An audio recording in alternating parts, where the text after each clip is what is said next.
casa das comunicações parlamentares, apenas para fazer o registro de que esta é a última reunião ordinária e que estou aqui sentada na mesa como primeira secretária desta casa. Quero agradecer a todos os meus colegas que me confiaram o voto para que eu tivesse a oportunidade de estar aqui nesse primeiro biênio. Estou muito feliz, graças a Deus, porque tenho consciência do meu dever cumprido.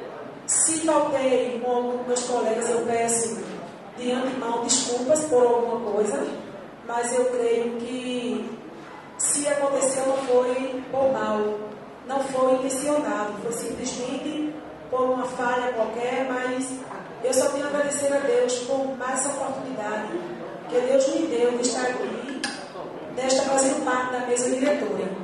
Quero desejar aos próximos que virão, a partir de 1º de janeiro, que Deus abençoe a cada um e que também tenha os seus 2 anos, se Deus quiser, no braço de Deus, também com o seu dever cumprido. Quero desejar a todos os meus colegas, vereadores, os funcionários desta casa, um Feliz Natal e um ano novo de muita saúde e prosperidade.